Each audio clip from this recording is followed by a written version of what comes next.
The shiny headquarters of Tech Vision Solutions was full of energy. Investors and reporters packed the main conference room, eager to see what people were calling the biggest tech IPO of the year. I adjusted my glasses and quietly took a seat at the back, blending into the crowd.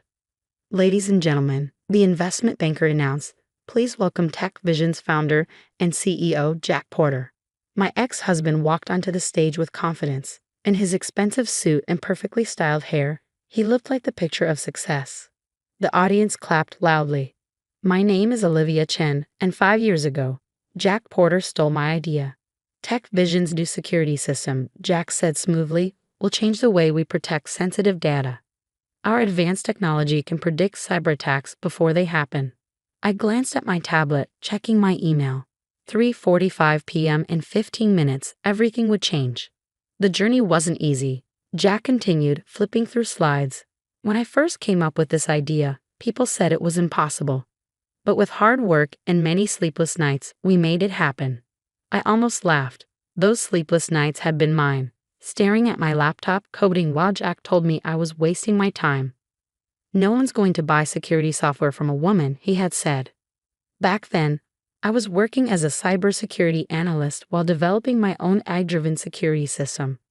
Jack wasn't working. He was living off my paycheck while making connections in the tech world.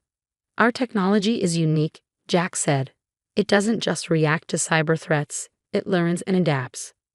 My technology, the one I had spent years creating, the one that vanished from my laptop the day after Jack moved out. He had offered to check my computer before he left. I refused, but I had already suspected something: the late-night calls, his sudden interest in my work, the way he asked specific questions about my system. So I took precautions. "Tech Vision's technology is protected by patents," Jack continued, showing a slide with patent numbers. "Our intellectual property is secure." I checked my phone.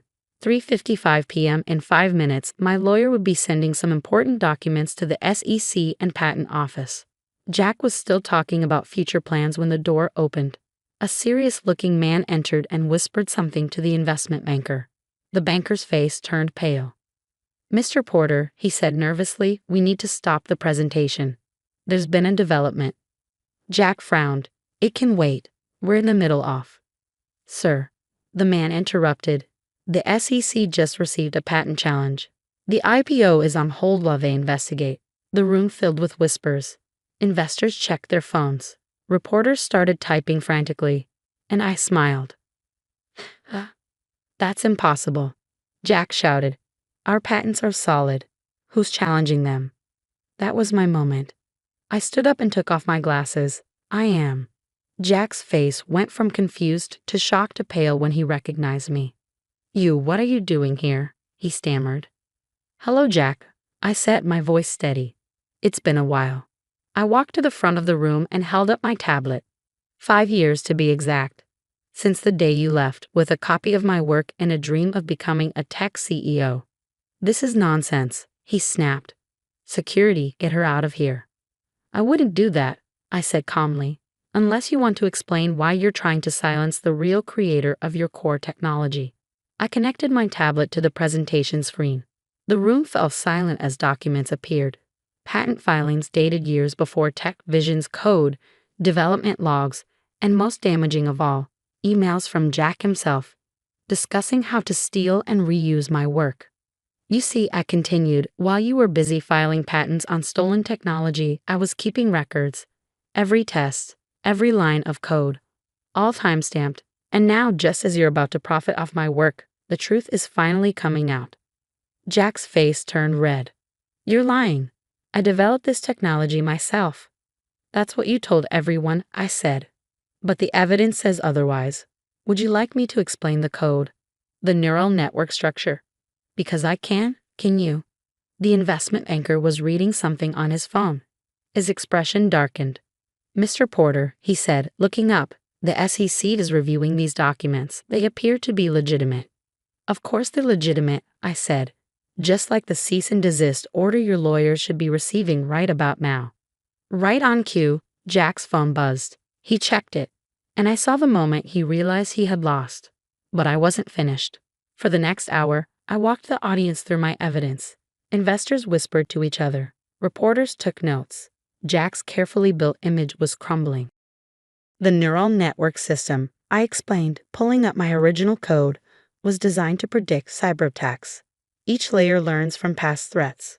An investor leaned forward. This is almost identical to Tech Vision's system. Not almost, I corrected. It's exactly the same. Jack didn't even bother changing my variable names. Jack had been quiet, but now he snapped.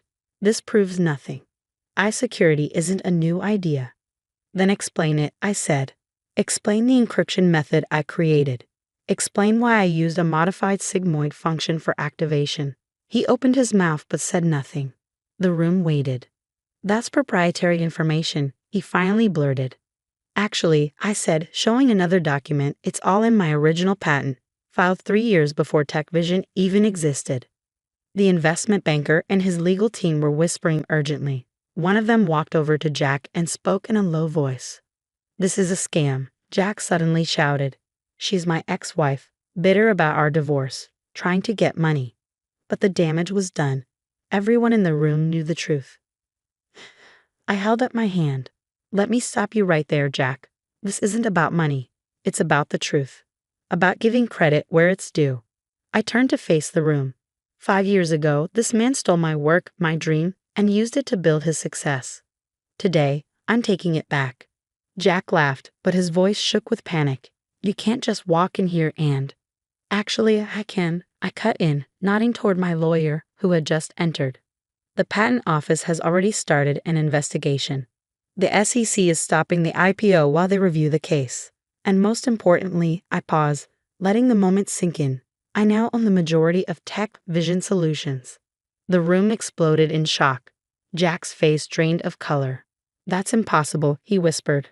The majority shares belong to venture capital firms. They did, I corrected. Until this morning when Quantum Ventures bought them. Do you know who owns Quantum Ventures, Jack? I didn't wait for his answer. I pulled up the final document, incorporation papers listing me as the sole owner of Quantum Ventures, the firm that had just taken control of Tech Vision. While you were busy pretending to be a tech CEO, I said I was building my own company, a venture capital firm focused on cybersecurity startups. We've been buying shares in Tech Vision for a year, waiting for this moment. The investment banker stepped forward, looking serious. Mr. Porter, given these developments, we have to suspend the IPO. The SEC will need to. This is a setup, Jack shouted. A trick. You can't just walk in and ruin everything I built. I tilted my head. Everything you built? Let's talk about that. A company built on stolen technology, a reputation built on lies. And now, I smiled. It's all falling apart. The next few weeks were filled with legal battles, news headlines, and company changes. Tech Vision's board held an emergency meeting, and with all the evidence against him, they voted to remove Jack as CEO. Now, I sat in Jack's former office, now mine, going through my original code. He had made some changes over the years, but they were just small tweaks, like painting over a stolen car. Miss Chen, my assistant peeked in. Jack's lawyers are here. They have a proposal. I nodded. Send them in. 2 lawyers in expensive suits walked in, looking uneasy. I recognized them from my divorce 5 years ago. They had been just as smug back then. Mrs. Porter, one began. Miss Chen, I corrected. What do you want? They exchanged glances before the older one spoke. Our client is willing to offer a generous settlement if you drop the patent case and sign an NDA about the technology's origins. He's offering $20 million. I actually laughed. $20 million. For technology worth billions, that protects Fortune 500 companies. $30 million, the younger one added quickly. Plus, a public statement acknowledging your contributions. I stood up and looked out the window at the city below.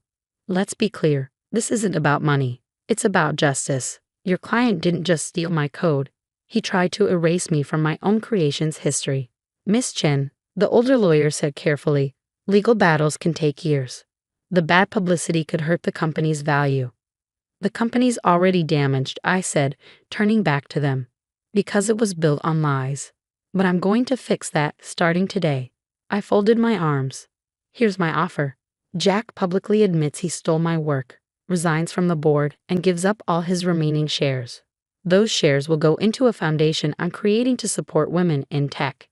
In return, I won't press charges for intellectual property theft. The lawyer stared at me, clearly not expecting this. That's everything he has left, the younger lawyer said. No, I replied. He had a chance to do the right thing, to build something real. Instead, he chose to steal and lie. Now he has to face the consequences. After they left, I called a company-wide meeting. The employees deserved to hear the truth from me. Standing on the same stage where Jack had tried to launch his IPO, I looked at the crowd of anxious faces. Tech Vision isn't shutting down, I said. The technology works. I should know because I created it. But from now on, we're going to build this company on honesty and real innovation, not stolen ideas. I showed them slides of my original work, how the technology had evolved, and my plan for the future. I know some of you are worried about your jobs, I continued. Let me make it simple. If you're here to innovate and make cybersecurity stronger, you have a place in this company. But if you were here just for the money Jack promised from stolen work, there's the door. Over the next few months, we transformed Tech Vision. I brought in my team, promoted talented employees who had been overlooked, and focused on real innovation. The press followed every step. Tech's greatest theft exposed. One headline read, "Woman takes back stolen invention," said another. I did a few interviews, not to brag, but to send a message to other women in tech. Don't let anyone steal your work. A year later, we had our own IPO. The newly renamed Chen Security Solutions was valued at 3 times what Tech Vision had been. More importantly, we built something real. As for Jack, the last I heard, he was trying to start another company, but investors didn't trust him. A reputation for stealing ideas wasn't great for business. The day after our IPO, I got a package. Inside was my old laptop, the one that had mysteriously crashed 5 years ago. There was a note in Jack's handwriting. "You were right. I was wrong. I'm sorry." I plugged it in. The hard drive had been wiped. It didn't matter. The truth had already come out, and I had built something far better than he ever could. That night, I sat in my office, looking at an old photo of me at my first hackathon, proud of the code I had written. I wish I could tell my younger self that everything would turn out even better than she imagined. My phone buzzed. A message from my head of development. "The quantum encryption upgrade is ready. Want to check it out?" I smiled and grabbed my laptop. On my way. This was what real innovation felt like. No stolen ideas, no lies, just a team working together to change the future of cybersecurity. And the best part, I was no longer in anyone's shadow. The story of how Jack Porter stole my technology would always be part of my past. But it wasn't my future. My future was in the code I was writing, the innovations we were building, and the example we were setting for the next generation of women in tech. Sometimes you have to lose everything to gain something greater. Sometimes having your dreams stolen teaches you how to rebuild them even stronger. And in the end, justice isn't about revenge. It's about the truth finally being heard.